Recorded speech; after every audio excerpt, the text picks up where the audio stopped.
Hi, my name is Pierce Brown, and you're listening to Local Vibes. Thank you so much for joining us in the studio. How are you feeling?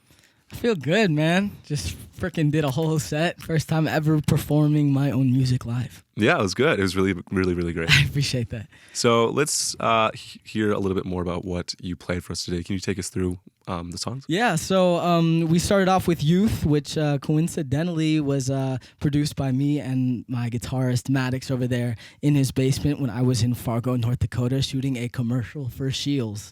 Our second song was Addiction. Third song was Fearless, and our fourth song was Pierce. Yeah, it was a really great variety of tracks. Appreciate that. Yeah, and in addition to the music itself, your interest in the arts spans multiple mediums, including, again, music and also visual arts as well. So could you share a little bit more about how you first got started as an artist? Yeah, totally. I first got started as an artist. Me and my brother were actually Target babies. So I've kind of been involved in the art scene since, I don't know, my whole life. But my first time ever like self-aware acting was in a music video called Let That Bass Shake. That was from my uncle's then group called Uprock. And then after that, I ended up getting involved in commercials for the Science Museum. And then it just continued until I started doing theater in middle school, where I was like a background character in The Music Man. But ever since then, I like really just got bit by like the acting bug super hard. And that continued until now. I mean, I'm in the Guthrie program here at the U of M. And I got signed with my agent in 8th grade. And since that, I've been doing film, commercial modeling, and voice acting. Yeah. How do you incorporate all these experiences into the studio? Oh, into the studio. One of the biggest things that I have learned from acting has been like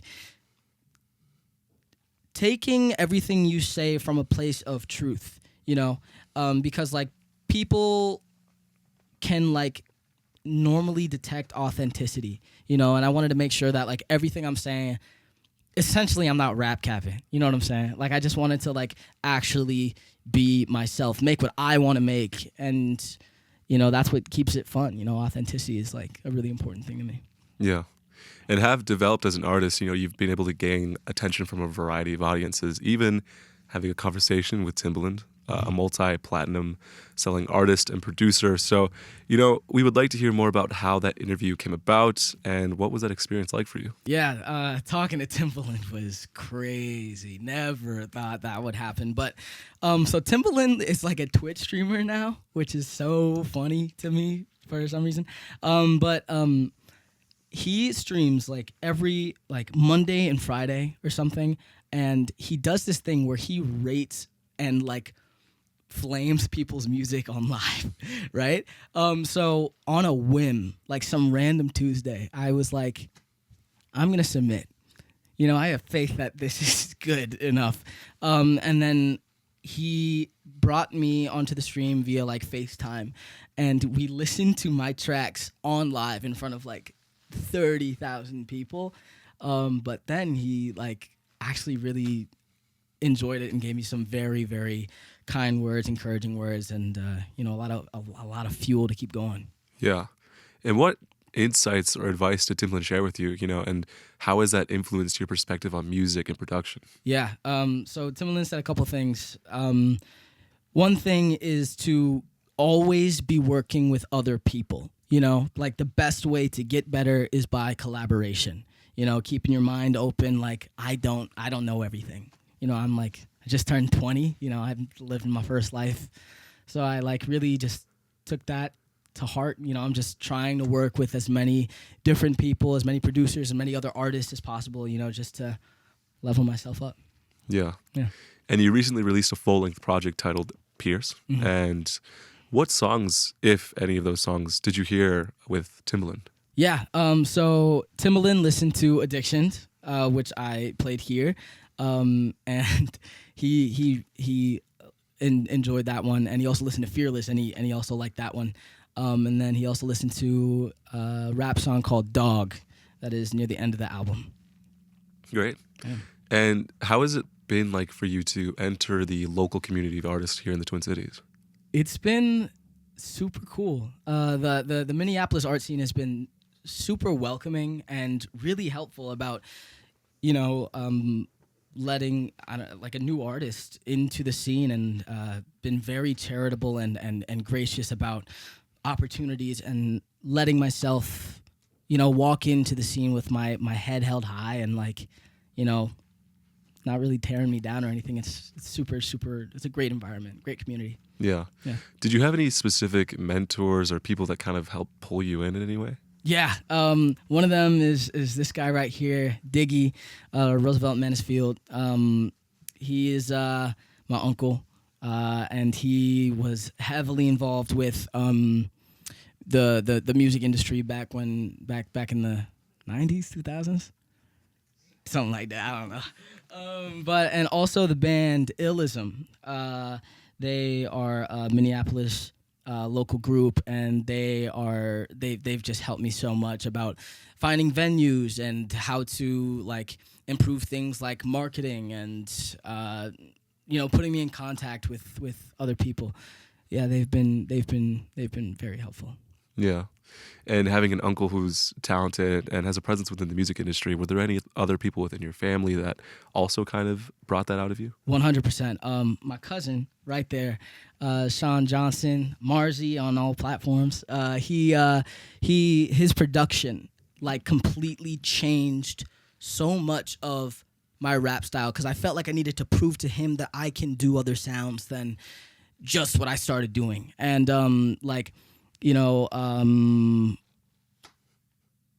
my brother, we all just started making music together, and it's like pushed me and taught me about writing and performing and like the processes of it and how to make that the most efficient. Well, I'm glad you're bringing up the album, because the quality of the record really does speak for itself. Everything sounds incredibly clean and polished. So besides yourself, who else contributed to the production of Pierce, and how did their input shape the final sound? Sure thing.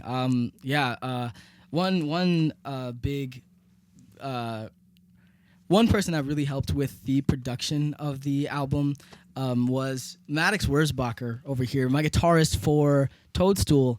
I mean, we produced that on Ableton, like in his room. And that was a great experience and taught me so much about production. And then just various artists like around America, I'm reaching out via email, or I'm just like seeing a type beat and I'm like, hey, this is goated. Do you want to make something together? And then, fortunately, some of them got back to me, and that's what, ended up making the project happen. But yeah. What were some difficulties you kind of bumped into, with a DIY kind of setup? Yes, there was a lot of difficulties. I had to teach myself how to mix the best that I could. I mixed and sound engineered all of it in my room that has no soundproofing. It was just a mic and a MacBook Pro. But I just locked in, did what I could, and I'm happy with the result. Yeah. No, you should be, because it does sound really, really great. Appreciate that. So the opener, Options, really sets the tone for the album. Mm-hmm. So can you share the central themes present throughout the project itself and what inspired you to incorporate them? 100%. Yeah. So with the album, there's I call them pillars, right? So this is like my first project, and I was kind of just going through a lot, so I decided to use music as my therapy. So the first two songs are about love. The second two songs are about youth.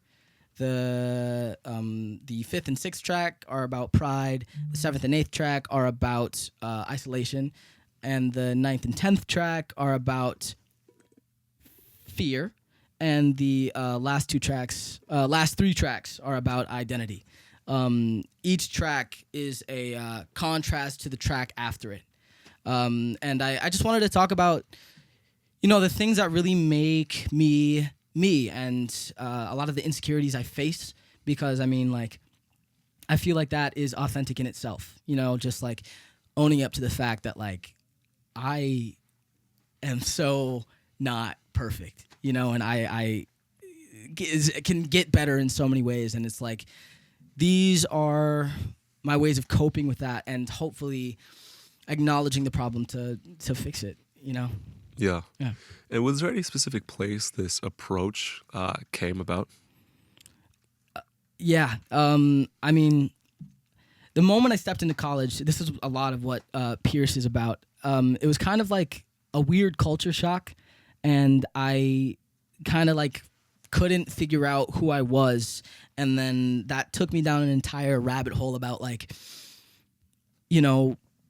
why am I relying on other people to validate who I am? So I really wanted to observe so many parts of myself in that regard, and that took me to these big pillars of what I feel like defines who I am right now. But I mean, I don't know, my frontal lobe is just developing, Yeah. So, your influences are very apparent throughout the project, with several songs carrying shades of artists like Childish Gambino, Timbaland, and Pharrell. Yeah. So what is it about their sound that resonates with you, and how did it channel that inspiration into your music? Yeah. I don't know what it is, but it's something about their sound really tickles my brain. I mean, like just the production quality of their sound and how they kind of defined sound in the 2000s, especially like Pharrell and Timbaland, and I just wanted to, there's just people I look up to, and I want to be like them. And as for Childish Gambino, I want to model my whole career after him. Another black guy who acts and makes incredible music and writes, and he is kind of like, he's getting old. He's gonna have to step down soon enough. So gotta fill that void somehow. Hopefully. Yeah. Yeah.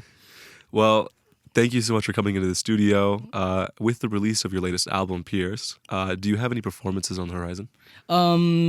Me and my band Toadstool will be playing April 5th at Como Crib. And as for my own personal music and shows, catch me on Instagram because I will be posting about those soon. All right. Thank you so much. Thank you so much.